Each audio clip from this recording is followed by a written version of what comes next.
Repair Nut here. Today I'm going to show you how to repair the lights on your Whirlpool, Kenmore, or Maytag refrigerator. These refrigerators have a series of light modules, and I'll show you what they look like here. This fridge type has a group of 3 LED light modules here and a couple more closer to the ice maker side. There's also a couple on each side, 2 on the right and 2 on the left. There is another light module in the ceiling of your freezer. So if you open up your freezer drawer, in the very top of it, above these little small drawers here, there's another single LED light module. These light modules are pretty small. Here's a new replacement one here, and they just pop into place with these little plastic tabs. The refrigerator lights are unfortunately in more of a series type of configuration. That means if any one of the lights go out, they all won't work, which is a kind of a dumb design, but that's the way it works. One of the circuits for the lights is just these side lights. And that's why more than likely your side lights are still working. They're on a separate circuit compared to the other lights on the ceiling.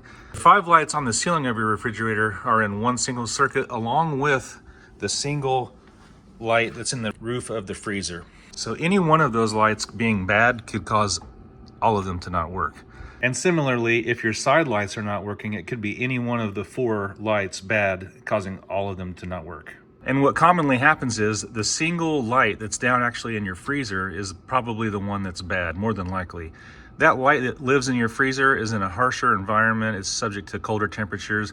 It just usually stops working first. So that's what we're gonna do. I had this single LED replacement. I will put a link to this in the description. And we're gonna go ahead and just replace that freezer light, and more than likely that's gonna get all of the lights working again.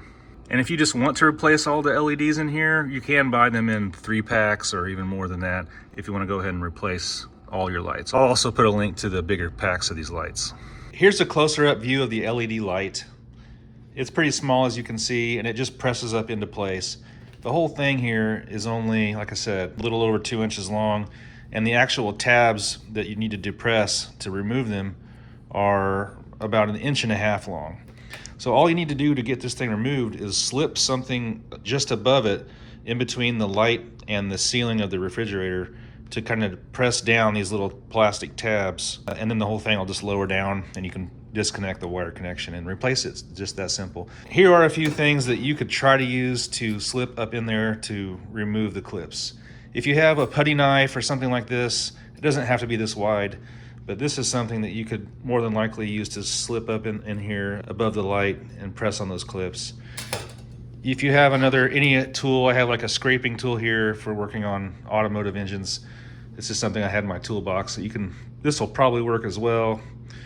And like a trim tool for automotive, I just happen to have that. It probably would work. You're looking for any kind of little wedge thing. You might also have a small wooden wedge laying around somewhere in your garage. This is probably something else that would work. You're just looking for something that you can slip up above here and press it down in order to pull it out. I've already gone ahead and unplugged the refrigerator. The next step is to remove that freezer drawer and get the top drawers out of the way so you can access that light.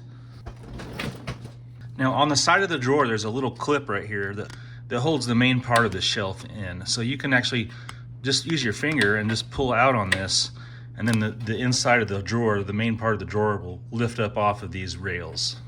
Just going to pull that clip out, and then the whole thing will pull up. Do that on the other side. If for some reason you're having trouble pulling out on this clip, you can take a small wedge and put it in between the rail and the drawer, and it will separate it there. Now you can go ahead and remove the drawer. Okay, first I'm going to try using just a regular old wooden wedge to show you how easy it can be.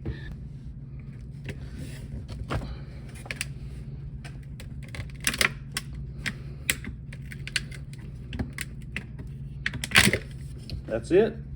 You get the connector apart, you just press down on a little tab and pull it apart. And let's go ahead and install this new light. Let's go ahead and plug it back in and see if it works. Now, 80 to 90% of the time, it's going to be this light in your freezer that's the problem. Unfortunately for me, it actually was not the problem, and that's because I've already replaced this light in the freezer just a few months ago. I assumed it was bad again, but I was wrong. It's one of the lights in the top of the fridge area.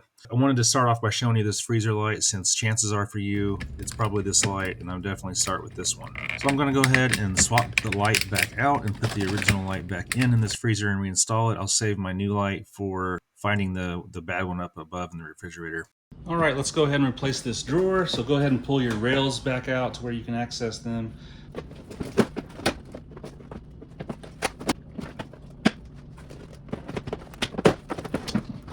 So if you go ahead and replace this light in your freezer and it still doesn't work, it doesn't turn on all the rest of your lights, then that means you have a different light that's not working. Now I'm gonna go ahead and try these two ice maker side lights because they're the easiest ones. They have the little plugs.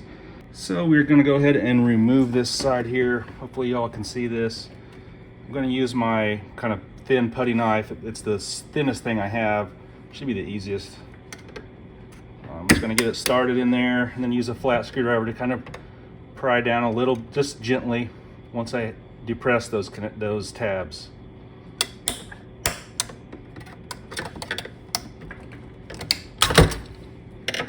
All right, now we're gonna go ahead and try to replace this light and see what happens. Okay, nothing happened. I still don't have a light that works, so that's okay. Probably means this light's okay. I'm gonna reinstall the old one.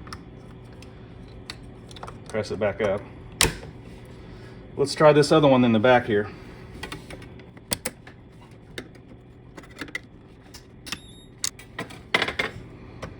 Okay, there we go. Now let's go ahead and pull this wire connector apart and replace it, see if it fixes it.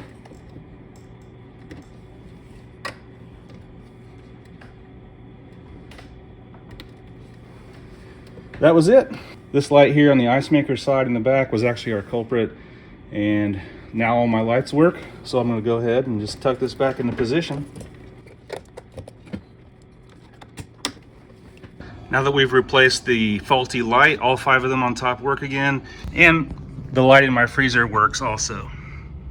So if you replace your freezer light and these 2 lights on the left side, and it turns out that you need to replace one of these lights on the right side, if that's one of the ones causing your problem, then you're better off probably buying a 3-pack of lights and just changing all 3 of these at once. And I'll show you why. They're made a little different. It's the same light assembly, but there's no plug-in. It's actually hardwired, and you have to make a wire connection on these right side for some reason. I'll go ahead and show you one.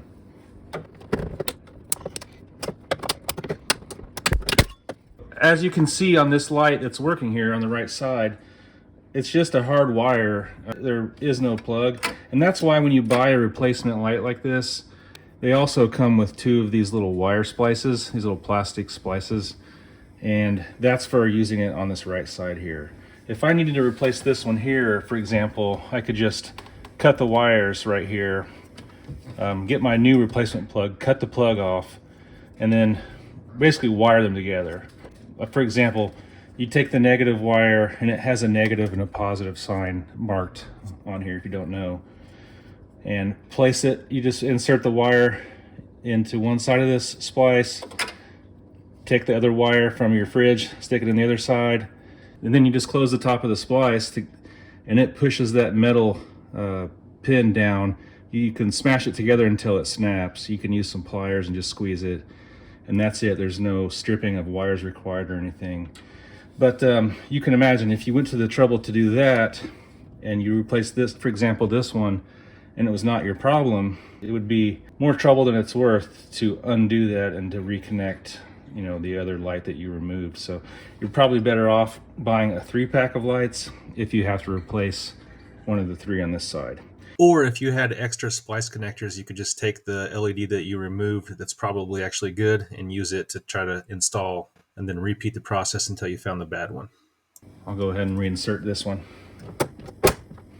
So hopefully this video helped you all out and gave you some confidence to try this job yourself. More than likely it'll be the one in your freezer, but if not, go ahead and try these 2 on the left because they're a little bit easier. And then once that doesn't work, you go ahead and replace these other 3 over here on the right.